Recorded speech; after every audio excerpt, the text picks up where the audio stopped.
unas colinas grises sobre una tierra desolada. Un paisaje yermo como tantos otros en la costa desértica del Perú.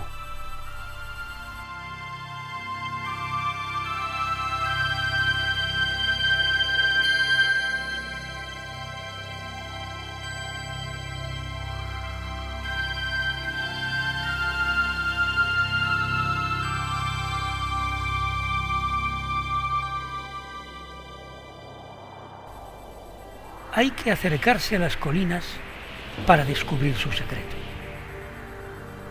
Bajo el velo de arena del desierto hay piedras amontonadas por el hombre. Grandes cantos rodados guardados en redes de algodón. Lajas de piedra extraídas de las montañas.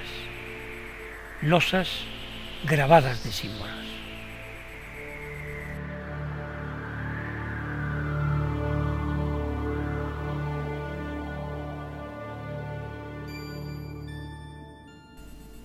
Estamos en Caral, junto al valle del río Supe, en el centro ceremonial más antiguo de las Américas, donde hace más de 5000 años nació la historia.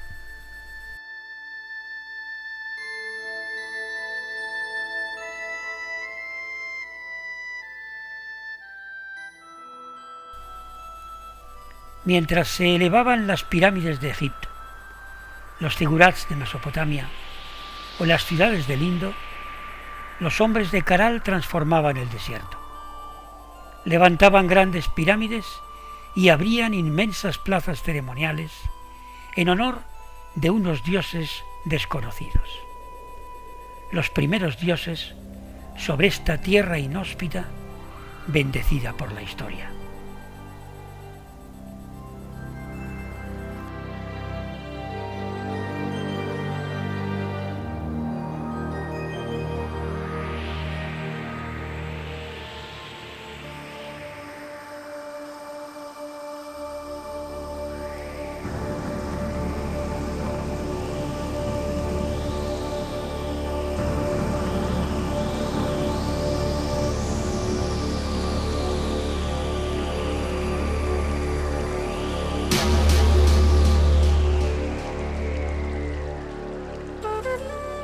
Perú es un mosaico de culturas escritas siglo a siglo sobre una tierra atormentada. La inmensa espina dorsal de los Andes, coronada de nieves, marca la identidad de esta tierra compleja y multiforme. Una cordillera que domina todos los paisajes, que se hunde bruscamente en el océano al oeste y se diluye en selvas interminables hacia el este.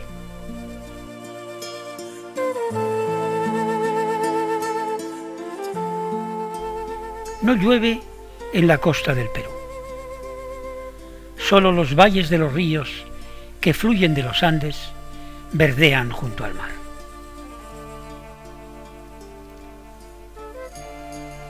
Todo lo demás es desierto, interminables montañas minerales donde la vida parece imposible.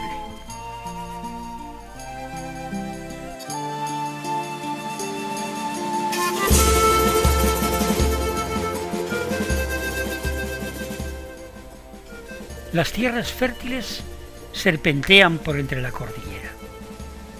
Son terrazas labradas en las montañas a lo largo de los siglos, valles exiguos que absorben ávidos el fluir de los ríos, pastos rodeados de nieves eternas, la puna infinita que roza los cielos.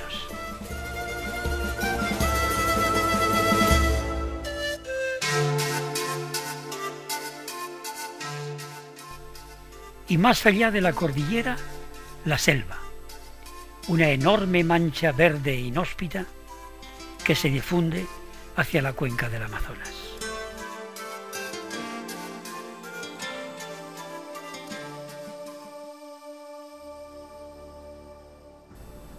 Este mundo extremo tiembla y se agita, arroja lava y barro, se agrieta en fallas innumerables, como si quisiera expulsar de su piel la vida que se le agarra.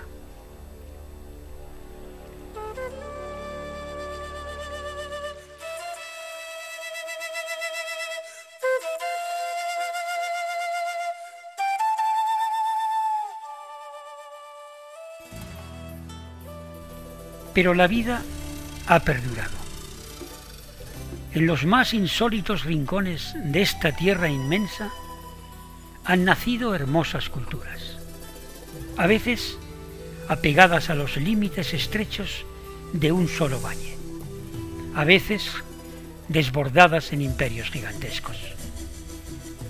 Sus ecos están por todas partes, desde las cumbres de los volcanes a los desiertos junto al mar.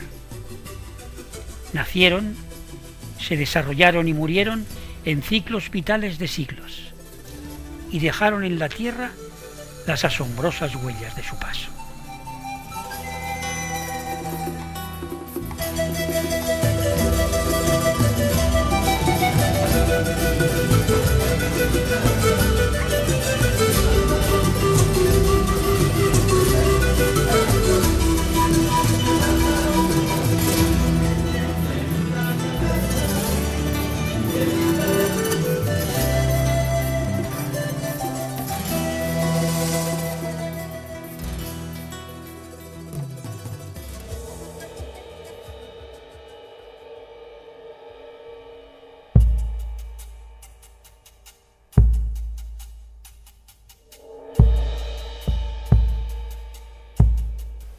En Caral, por primera vez en la historia de América, se hace evidente una organización de Estado, una acumulación de poder, la utilización ceremonial de la religión como intermediaria entre los hombres y los dioses.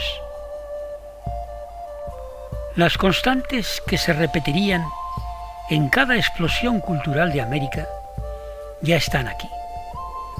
Las pirámides periódicamente renovadas y las grandes plazas ceremoniales donde rendir culto a los dioses y asegurar los ciclos de la naturaleza. De entre sus ruinas han surgido pequeños ídolos de barro, flautas de hueso, insólitos dibujos sobre la piedra. Pero no se han hallado tumbas, ni armas, ni murallas. Como en tantas otras culturas andinas, no sabemos el porqué del abandono de Caral. Fue en torno al 1800 a.C., en un momento en que empiezan a bullir nuevas culturas por los 1000 rincones de los Andes, cuando se generaliza el uso de la cerámica, cuando la policromía se suma a los muros de adobe y de piedra, cuando se domina el arte de transformar el algodón en tejidos.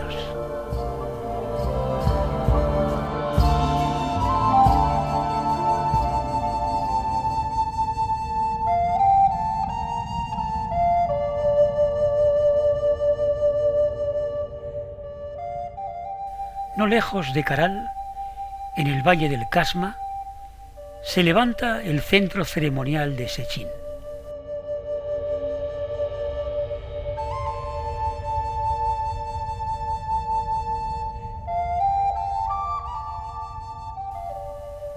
Es un ejemplo insólito de las culturas locales que surgieron en los Andes cuando se apagaba la estrella de Caral.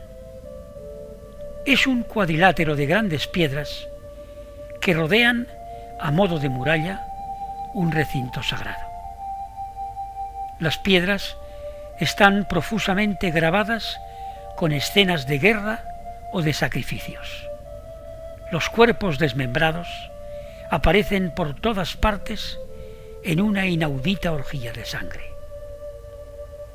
Es cuanto nos ha quedado de esta cultura que perduró durante 1000 años en estas quebradas fértiles del Valle del Casma.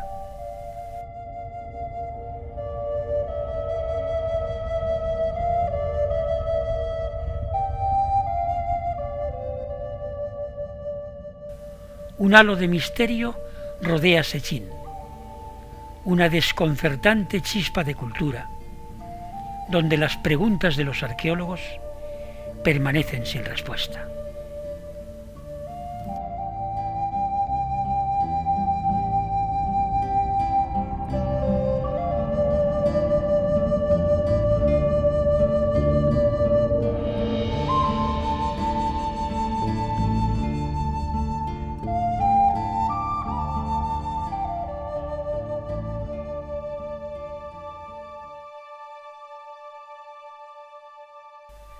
Habría que esperar 1000 años desde el abandono de Caral hasta que un nuevo centro de poder resplandeciera en los Andes.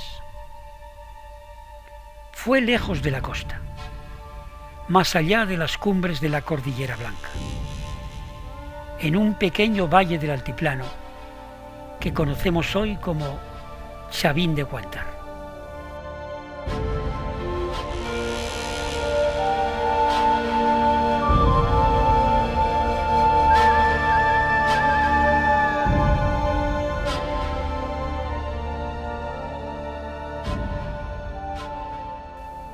Aquí están de nuevo las pirámides y las plazas ceremoniales, los grandes instrumentos de poder que nacieron en Caral.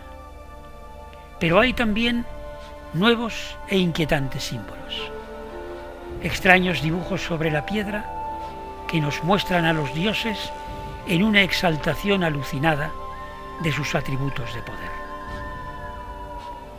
Animales de las selvas lejanas se mezclan con los dioses sobre las piedras misteriosas de Chavín, creando imposibles pesadillas geométricas.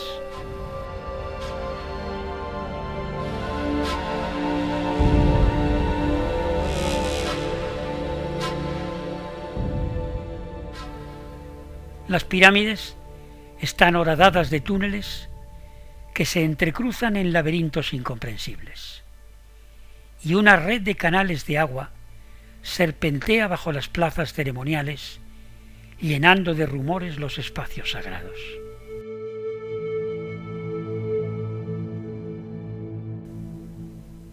En una encrucijada de los túneles que horadan la Gran Pirámide hay un ídolo de piedra, un dios petrificado que clava en nosotros sus ojos de reptil. Todo parece estar hecho para impactar en el espíritu de los fieles que acudían a Chavín. Y hasta hay evidencias del uso de alucinógenos en las ceremonias que estremecían estos insólitos lugares. Los muros del gran templo estaban erizados de grandes cabezas clava. Una de ellas aún nos estremece desde el lugar para el que fue concebida, y muchas otras nos miran inquietantes en el Museo de Chavín. ¿A quién representan estos rostros extraños tan alejados de los tipos humanos del altiplano?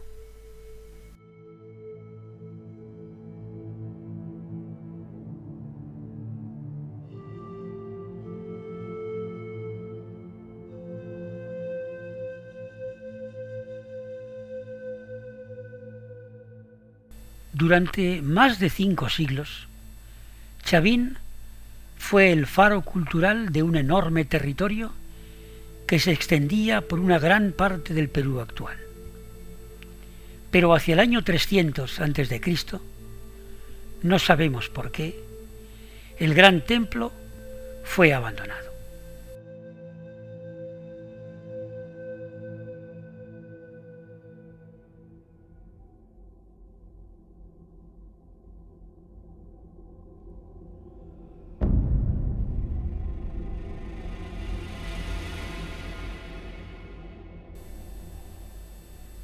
Pero la huella de Chavín permaneció. La península de Paracas es un desierto amarillento que cae en escarpados acantilados sobre el Pacífico. Diríase que esta tierra estéril no pudo albergar cultura alguna. Pero hay signos sorprendentes que envuelven de misterio este rincón olvidado al sur del Perú. De una necrópolis hundida en la arena, los arqueólogos sacaron a la luz uno de los legados culturales más asombrosos de América.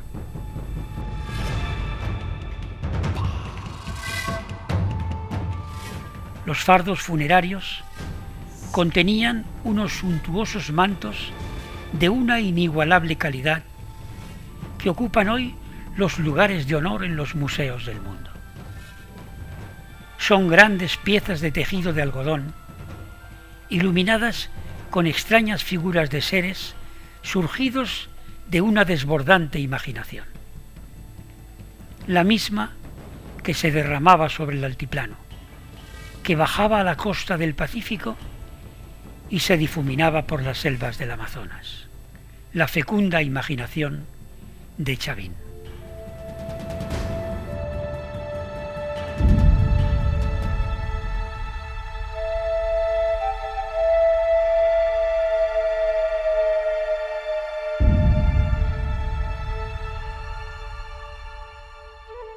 Una necrópolis es cuanto nos ha legado la cultura de Paracas. Pero de sus raíces, en los primeros siglos de nuestra era, floreció una nueva cultura, un nuevo milagro surgido sobre las tierras áridas de Nazca, no lejos de Paracas, donde las escasas aguas de los ríos andinos permitían, al menos, una precaria agricultura.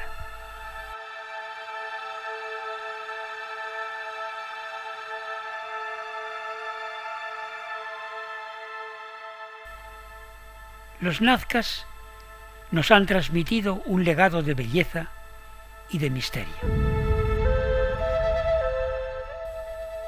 Belleza en la policromía fantástica de su inigualable cerámica.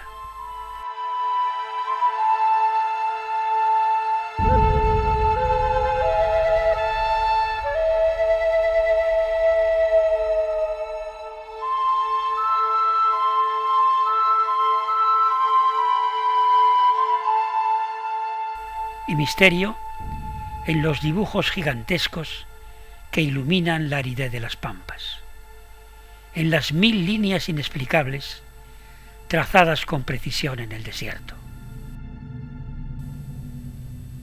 Sólo los dioses de Nazca, desde las alturas de su Olimpo, podían apreciar estas descomunales ofrendas dibujadas meticulosamente sobre la tierra inerte.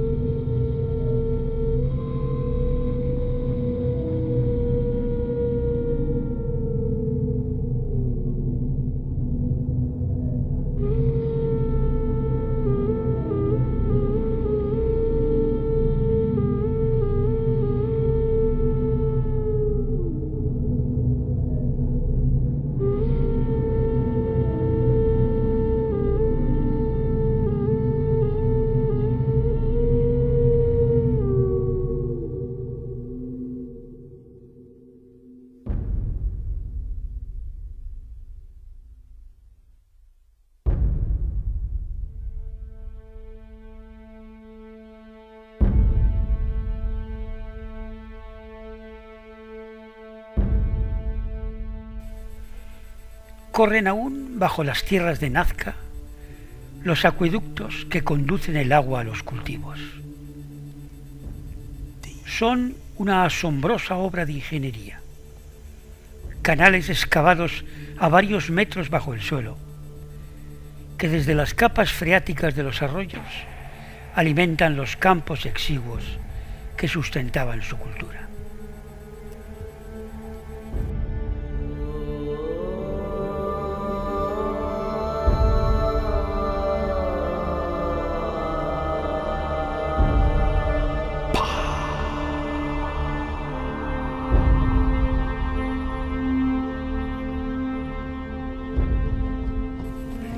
Fueron solo 4 siglos de luz. Barridos de su ciclo histórico, sus centros ceremoniales de adobe retornaron al polvo y sus necrópolis se dispersaron en la arena de los desiertos. Hay que ahondar en ellos para encontrar sus tumbas y sacar a la luz la policromía luminosa de sus cerámicas.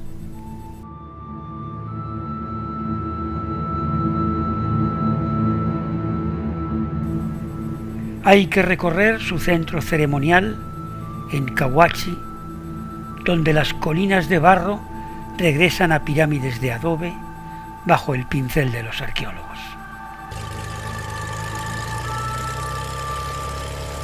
Y hay que subir a los cielos, sobre las pampas, para recrearse en el misterio de su impresionante legado.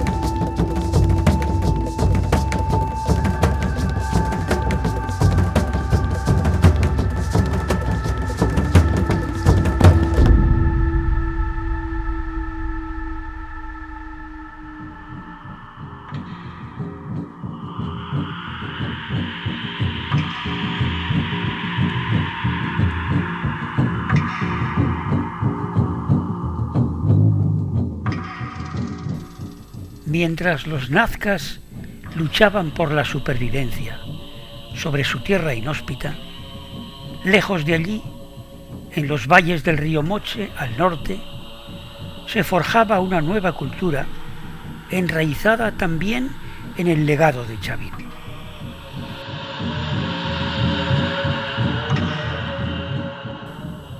El paisaje de las tierras Moche está erizado de montañas de adobe, enormes plataformas ceremoniales degradadas por el tiempo y por los ladrones de tumbas.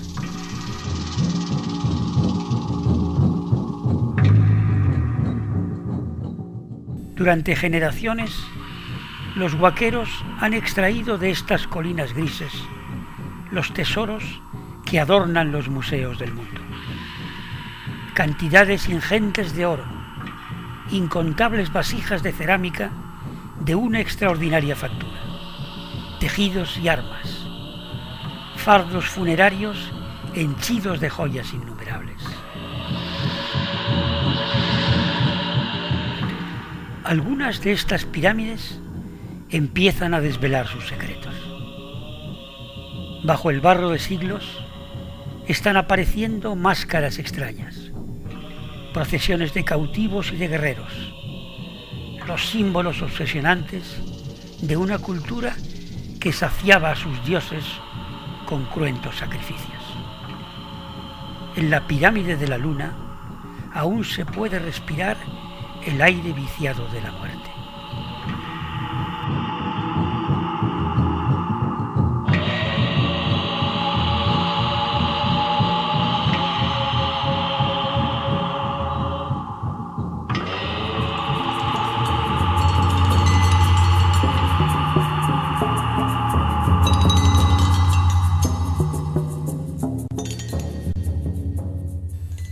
Hay que ir al Museo de las Tumbas Reales de Sipán para acercarse un poco al esplendor de la cultura moche. Vivir la aventura del descubrimiento de las únicas tumbas reales halladas intactas y desnudar las momias poco a poco hasta descubrir todos sus secretos. Uno recorre con asombro las maravillas que unos arqueólogos devolvieron a la luz hace apenas unos años, siguiendo los pasos de los ladrones de tumbas.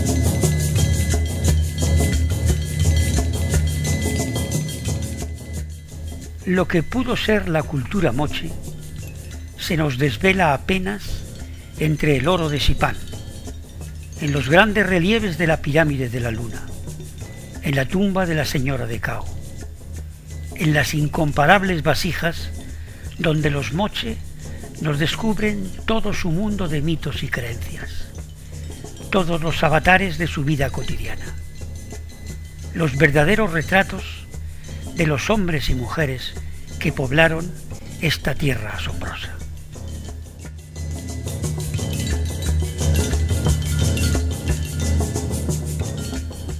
No conocieron la escritura, pero nos dejaron en oro y en barro el testimonio vivo de toda su cultura.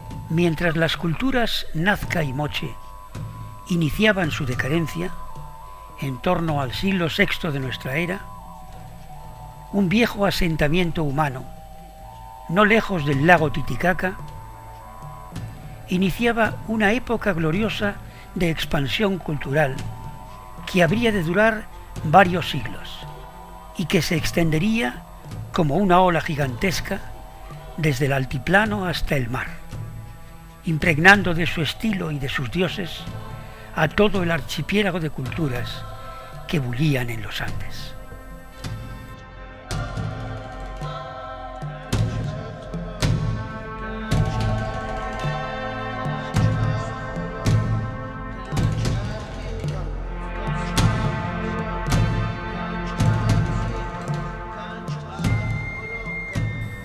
Hay que entrar en el territorio de Bolivia para llegar a Tiahuanaco. A casi 4.000 metros de altitud se levantan las ruinas más enigmáticas de América. Un recinto ceremonial multiforme, erizado de estelas monumentales, de enormes esculturas y de extraños recintos sagrados. Un legado que nos plantea innumerables preguntas sin respuesta. ¿Cómo trasladaron estas inmensas piedras? ¿Cómo las tallaron y pulieron con tan milimétrica precisión? ¿Cuáles eran las bases de su poder en esta tierra parca de agricultura? ¿A quién representan estas figuras hieráticas que surgen de la tierra como fantasmas del pasado?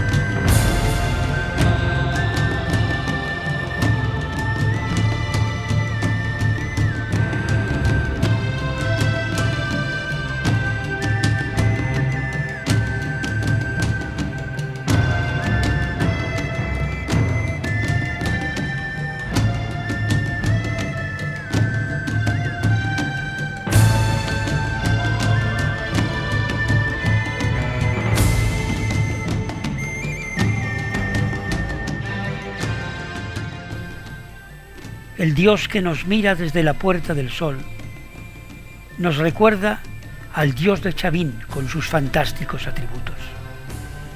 Es el Dios de las varas, que parece estar presente en muchas de las culturas de los Andes, el Viracocha del lago Titicaca, el mismo Dios de los nazcas y de los moches, reverenciado de 1000 maneras en cada cultura andina.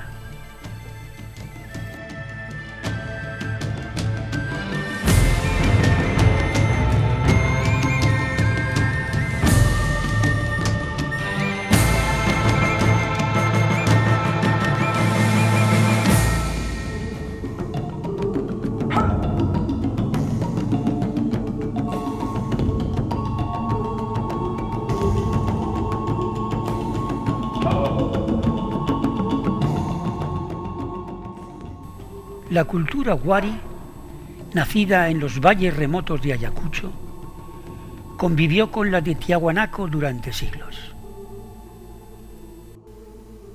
No sabemos si compitieron con las armas, si chocaron en sus expansiones desde sus centros ceremoniales, o si fue una competencia pacífica.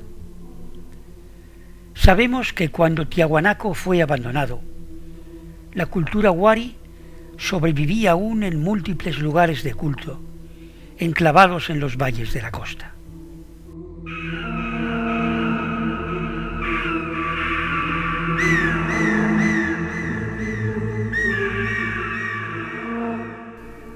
Pachacamac era uno de esos lugares sagrados.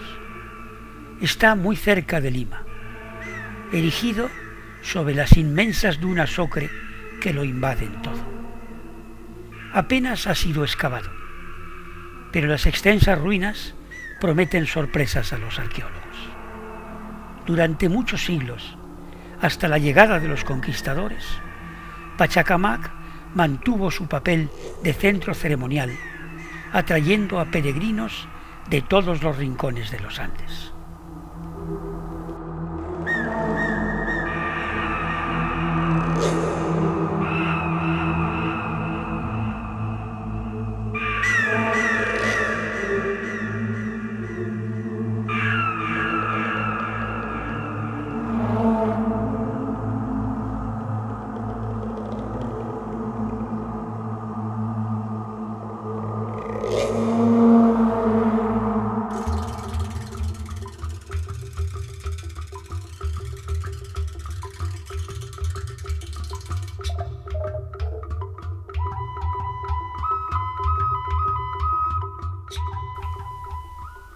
La cultura del Gran Chimú heredó la tradición de los moches.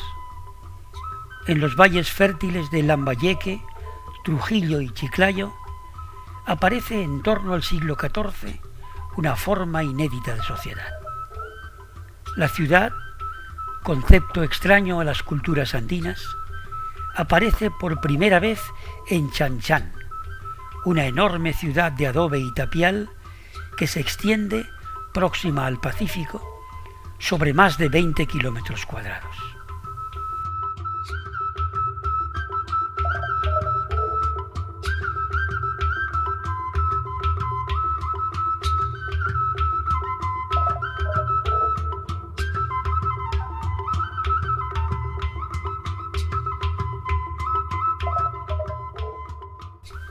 Es una extraña urbe hecha de la acumulación de grandes reductos amurallados, cada uno de ellos con su propia y única puerta. ¿Eran varios clanes reunidos para concentrar el poder? ¿O eran los sucesivos palacios de los monarcas, como ya por aquel entonces hacían los incas? No lo sabemos. Como siempre, nos falta la escritura, como faltaban los metales duros, como faltaba la rueda.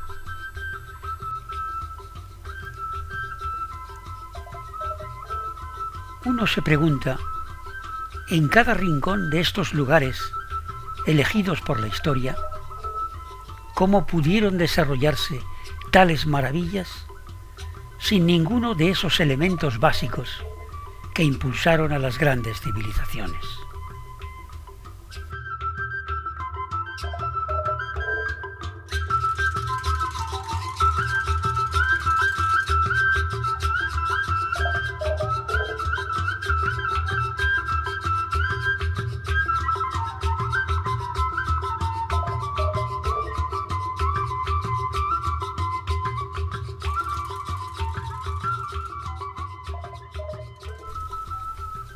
Chan-Chan es barro decorado, enigmáticos reductos de ignorada significación, extrañas murallas indefensas, infinita repetición de símbolos tribales.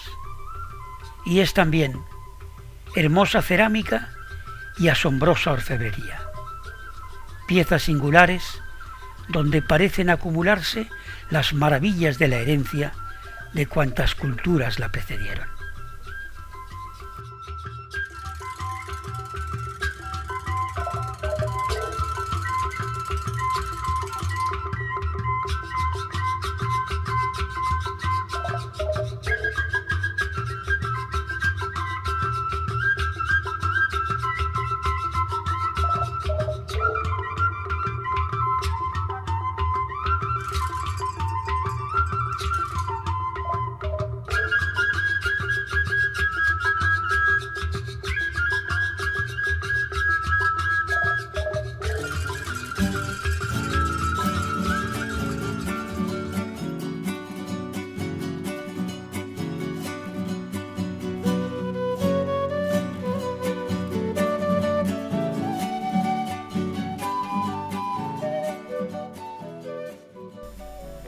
Oh Sol, Rey y Padre mío, que sea el Cuzco límpido, inconmensurable, inigualado y omnipotente.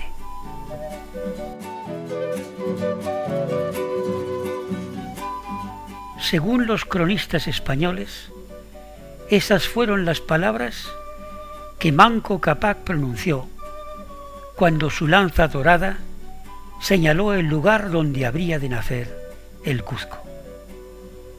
Fue en torno al siglo XII, en un periodo de fragmentación del poder en los Andes, cuando Tiahuanaco había sido abandonado y la cultura huari se había replegado sobre sí misma.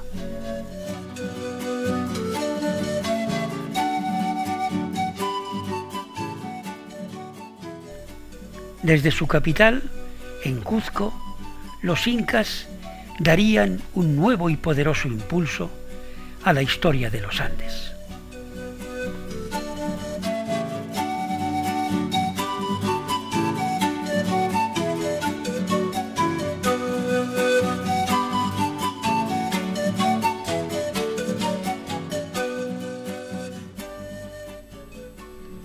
Cuzco era el ombligo del mundo, el centro de las 4 tierras, de donde partían las líneas que dividían las tierras de conquista. Era la ciudad sagrada desde la que los incas dominaban el imperio.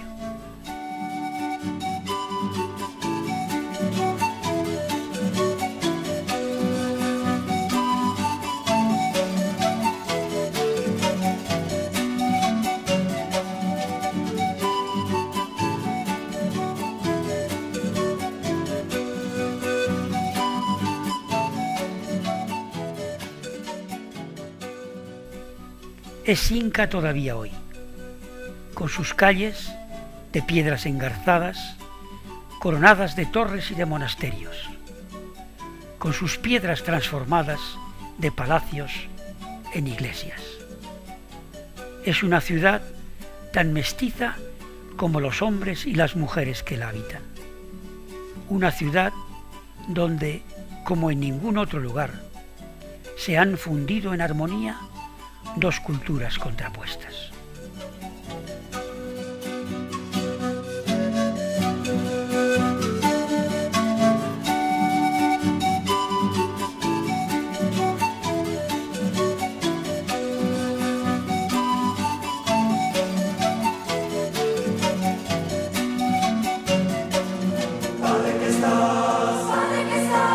Padre que estás en el cielo, santificado sea tu nombre.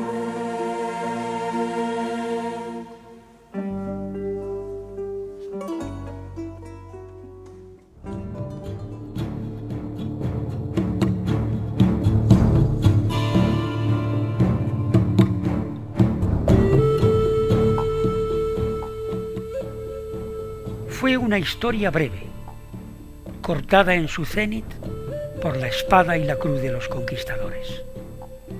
Pero su legado es asombroso. Las ruinas dispersas por el altiplano atestiguan un poder y una sabiduría que estamos aún lejos de comprender en toda su dimensión.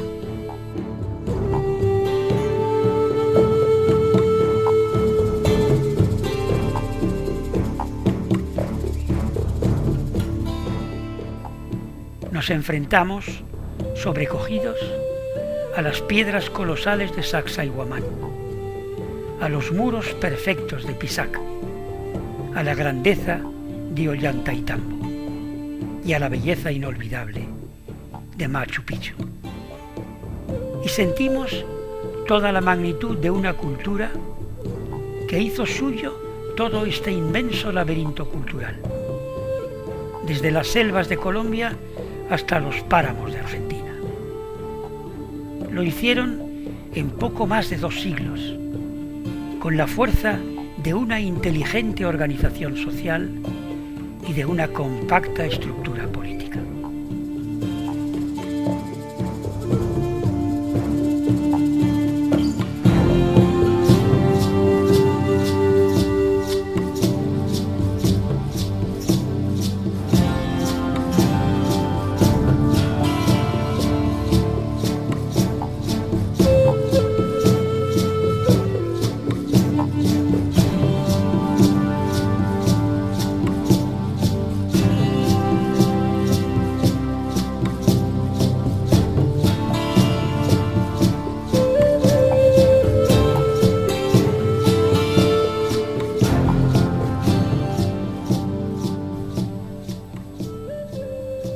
Cuando vemos elevarse el sol sobre las cumbres que rodean Machu Picchu, cuando las sombras de los muros dibujan un laberinto de piedra en torno a la roca sagrada del Intihuatana, entramos en comunión con esta tierra de los dioses, donde nacieron y murieron tantas culturas, donde cada arañazo sobre su piel fecunda es un camino abierto hacia la historia.